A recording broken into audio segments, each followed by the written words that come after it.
अगर कोई मरने से नहीं डरता है तो वो झूठ बोल रहा है या फिर वो गोरखा है। हम बात करेंगे आज गोरखा की। ये सैम मानेकशॉ ने बोला था। सैम मानेकशॉ जो कि 1971 के हीरो थे, जिन्होंने बांग्लादेश को अलग करवाया, बांग्लादेश बना दिया और नायक रहे हैं ये भारत के आर्मी चीफ। गोरखास की बात करें तो कहते हैं ना कि जब गोरखा की खुखरी निकलती है तो उसमें दुश्मन का खून लगा रहेगा, वो दुश्मन को मारे बिना वापस नहीं आएगा। इतने बहादुर हैं गोरखा कि ब्रिटिशर से लेकर चीन तक आज भी चाइना को सिर्फ गोरखाओं का डर लगा रहता है कि अगर ये आ गए ना तो हमारी बैंड बजा देंगे। भारत में गोरखा रेजिमेंट है, 7 से 8,000 सिपाही के करीब है। गोरखास नेपाल के सिपाहियों को रिक्रूट करते हैं। हम वहां से लोगों को रिक्रूट करते हैं और ये परंपरा है पिछले 200 सालों से। ठीक है, हम बात करेंगे इसकी भी। ब्रिटिश आर्मी में भी आपको गोरखास मिलेंगे। हुआ क्या कि जब अच्छा ठीक है, मैं आपको कहानी बाद में बताऊंगा थोड़ा सा, फिलहाल हम बात करेंगे। लेकिन देखिए, न्यूज गोरखा का इतिहास हम नहीं देख रहे हैं। न्यूज ये है कि अभी नेपाल ने जो गोरखास हैं उनका अभी रिक्रूटमेंट रोक दिया है अग्निवीर स्कीम के तहत। तो चलिए हम बात करेंगे, लेकिन उससे पहले हम बात करेंगे हमारे एनसीईआरटी कोर्स की।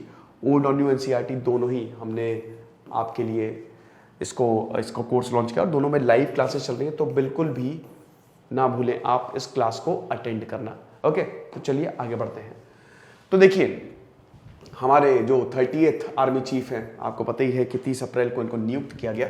General Manoj Pande, general MM Naravane जो हैं वो रिटायर हो गए और उसके बाद अब जनरल मनोज पांडे जो हैं वो अभी 5 दिन के दौरे पे, अभी सितंबर फर्स्ट वीक में 5 दिन के दौरे पे वो जाएंगे नेपाल। अभी ये हमारे आर्मी चीफ है और आपको पता ही है कि ये एक हमारी आर्मी और नेपाल की आर्मी का एक ट्रेडिशन है कि हम दोनों को ऑनररी टाइटल्स देते हैं कि आप हमारे जनरल और आप भी हमारे जनरल। देखिए, नेपाल भारत का छोटा भाई है, आपको पता ही है, और नेपाल भारत पे बहुत ज़्यादा निर्भर है। अभी अब KP ओली को छोड़ दें, वो बहुत ज़्यादा चाइना ओरिएंटेड हो गए थे, लेकिन इतिहास ऐसा रहा है कि नेपाल और भारत का अटूट संबंध है। ठीक है ना। आपको बता दूं कि एक समय तो असली हिंदू राष्ट्र हम हैं, नेपाल बोलता था नेपाली किंगडम। ठीक है ना। गोरखाली आर्मी जो है भाई, हालांकि 2008 में गोरखाली आर्मी को नाम दिया गया और जब 1768 के करीब यूनिफिकेशन ऑफ नेपाल हुआ और नेपाल किंगडम बहुत भयानक, बहुत फैल गया था भैया। समझिए कि इतना ताकतवर था कि किसी की हिम्मत नहीं थी, तो बोलते थे भैया असली हिंदू तो हम है। तो वहां पे भी आपको पशुपतिनाथ, भगवान शिव, नंदी पूजा की जाती है। 80% तो मतलब they are the followers of Hinduism. ठीक है, तो वहां पे नेपाल में क्या है ना कि एक ट्रेडिशन है कि आप आओ,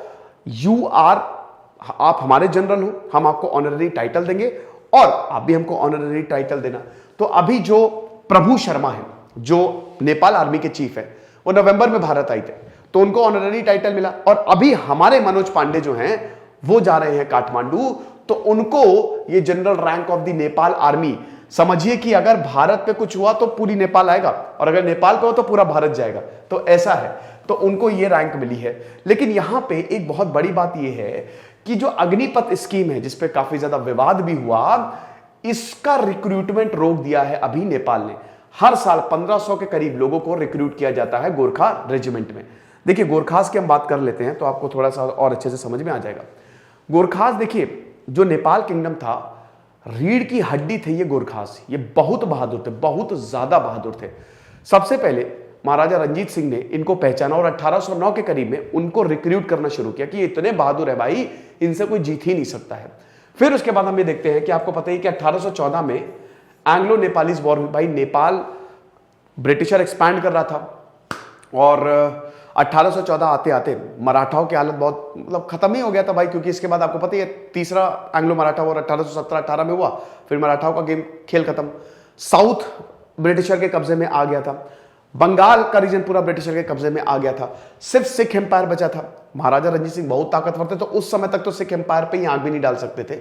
लेकिन हाँ, नेपाल का किंगडम बहुत ताकतवर था और नेपाल का किंगडम इतना ताकतवर था कि इनको लगा कि भाई इस किंगडम को हमको लेना पड़ेगा, हमको तिब्बत तक अपना साम्राज्य जो है वो फैलाना है। तो 1814 के करीब में एंग्लो नेपालीज वॉर हुई थी। मैं बहुत ज्यादा इसमें नहीं जाऊंगा क्योंकि हमको मेन टॉपिक पे आना है।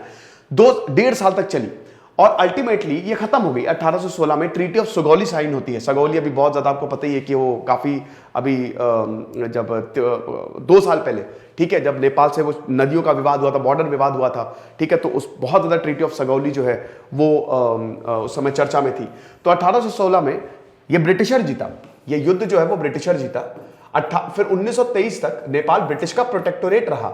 लेकिन भले ही ब्रिटिश जीत गए, उस समय जो ईस्ट इंडिया कंपनी के जनरल थे, जनरल सर डेविड, उन्होंने बोला भाई कौन है ये, कौन है ये, हमारे पास बंदूक, तोप, सब एक से एक आधुनिक हथियार, 3 गुना ज्यादा आर्मी हमारी बड़ी, लेकिन ये कौन लड़ रहा है। गोरखाओं ने पर खच्चे उड़ा दी थी हमें ब्रिटिशर आर्मी के, संख्या में कम, लेकिन इतना मारा था ब्रिटिशर को, इतना मारा था कि इतनी बहादुरी से प्रभावित हुए थे कि अगर भैया इनको हम अपने पास ले आए तो मजा आ जाएगी, मजा आ जाएगी। और फिर हम ये देखते हैं कि ट्राइपार्टाइट एग्रीमेंट साइन होता है नेपाल, ईस्ट इंडिया कंपनी और भारत के बीच में कि भाई आप जो हैं वो हमारे पास आओगे, आप हमारे लिए सर्व करोगे। इसीलिए गोरखास आपको ब्रिटिश आर्मी में भी दिखेंगे, ठीक है। तो किंग जॉर्ज फर्स्ट रेजिमेंट को किंग जॉर्ज शायद नाम दिया गया था। तो रेजिमेंट्स बनाई गई। अब जब भारत आजाद होता है 1947 में, तो टोटल 10 रेजिमेंट के करीब थी। अब भाई जब देखिए, जब गोरखास उस समय ब्रिटिशर आर्मी में रिक्रूट हुए, तो चाहे वर्ल्ड वॉर 1 हो, वर्ल्ड वॉर 2 हो, हिटलर को हराने में गोरखास का बहुत बड़ा हाथ था। आपको पता है, अगर गोरखास नहीं होते, ब्रिटिशर बहुत विंस्टन चर्चिल शेखी भगाते थे ना कि हमने हिटलर को रोक लिया, गोरखास की बदौलत। मतलब समझिए कि इंडियन आर्मी ने बहुत ज्यादा बलिदान दिया ब्रिटिश के लिए, ये है। और वो कभी मानेंगे नहीं, खैर छोड़िए वो क्या ही। तो अब बात ये है कि जब भारत आजाद हुआ तो उस समय 10 रेजिमेंट्स थी, ठीक है। तो अब ब्रिटिशर ने बोला, गोरखास की बता रहा हूं, कि 6 रेजिमेंट तुम रख लो और बाकी 4 हम रख लेते हैं। तो भारत मान गया, लेकिन कुछ रेजिमेंट्स के सिपाहियों ने मना कर दिया जाने से, जो गोरखास थे, कि हम ब्रिटिश के साथ नहीं जाएंगे। तो फिर उनके लिए 11th गोरखा रेजिमेंट, नई रेजिमेंट बनाई गई, ठीक है। और फिर वहां पे गोरखास जो है वो भारत में आए। अभी भी खैर 7 रेजिमेंट हमारे पास है, 3 रेजिमेंट उनके पास, मतलब वहां पे भी गोरखास जो है उनको रिक्रूट किया जाता है। इनकी बहादुरी के किस्से बहुत बहुत बहुत मशहूर है, ठीक है। हथियार इनका खुखरी होता है।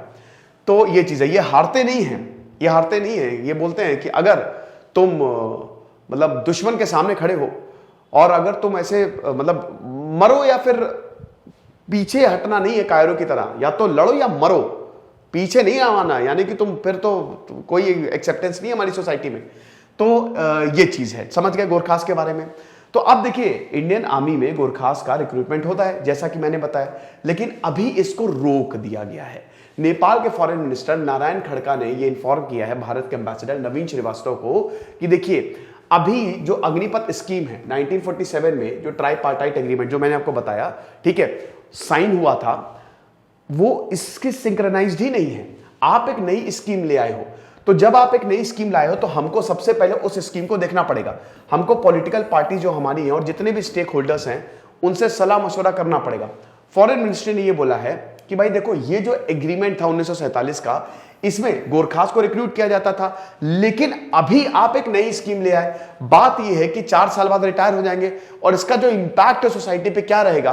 देखिए, होता क्या है ना कि गोरखास भारत, जब गोरखा भारत में आएंगे, आर्मी में सर्व करते हैं, जब वो रिटायर होंगे तो उनको नेपाल वापस जाना पड़ता है, ठीक है। तो अब आप बोल रहे हो कि 4 साल बाद वो रिटायर हो जाएंगे, तो हमको देखना पड़ेगा कि इसका असेसमेंट, भाई क्योंकि वो रहेंगे वहां पे नेपाल में, तो सोसाइटी पे क्या इंपैक्ट होगा, उन पे क्या इंपैक्ट होगा। तो जब तक हम ये असेसमेंट नहीं कर लेते, तब तक हम इस रिक्रूटमेंट ड्राइव को इंस्टॉल कर रहे हैं। नेपाल में शुरू हो गया था, आपको बता दूं कि नेपाल में ये शुरू हो गया था 29 सितंबर को, 29 सितंबर को, मतलब अगले 1 महीने तक ये रिक्रूटमेंट प्रोसेस चलना था, and it has to be completed. लेकिन वही चीज है कि ये अभी इनडेफिनेटली मतलब अब पता नहीं इसको कब शुरू किया जाएगा, इसको रोक दिया गया है। पिछले मतलब 6 हफ्ते पहले न्यू दिल्ली जो है, उन्होंने बोला काठमांडू से कि भैया देखो, थोड़ा अच्छे से करो, अच्छी हमारी स्कीम है और गोरखास को भेजो। लेकिन नेपाल ने बोला नहीं, फिलहाल तो अभी हम सबसे पूछेंगे, सबको देखेंगे। और 20s में है भैया, 20s में है, आप बोल रहे हो 4 साल बाद रिटायर हो जाओगे, तो देखेंगे। फिलहाल स्टेट रिलेशंस कमेटी जो है ये भी डिफरेंट इश्यूज पे डिस्कस करने वाली है। बट अगेन हम ये देखते हैं कि अभी कोरम था नहीं, लोग आए नहीं डिस्कस करने। भारत में भी भाई 1/10 को तो कम से कम 60 लोगों को तो प्रेजेंट ही होना है पार्लियामेंट पे, वरना वो कोरम चलेगा नहीं, वो डिस्कशन ही नहीं होगी, तो लोग आए नहीं डिस्कस करने के लिए, तो ये स्टॉल हो गया है। कुल मिला के बात ये है कि ये जो नेपाल ने अभी अग्निपथ स्कीम में के तहत गोरखास को भारत में भेजने से मना कर दिया है कि हम अभी फिलहाल नहीं देखेंगे, और पहले हम ये देखेंगे कि कैसी स्कीम है, असेसमेंट करेंगे और उसके बाद ही कोई डिसीजन लेंगे। ये फाइनल डिसीजन नहीं है, अभी देखेंगे, अभी हम सबसे बात करके आपको बताएंगे। तो ये है फिलहाल, अभी हमारे आर्मी चीफ जा रहे हैं, देखेंगे क्या होता है, किन चीज पे एग्रीमेंट साइन होता है और क्या इस पे भी बात होगी, तो देखते हैं क्या होगा। खुश रहिए, पढ़ते रहिए। दिस इज सिद्धांत अग्निहोत्री, साइनिंग ऑफ।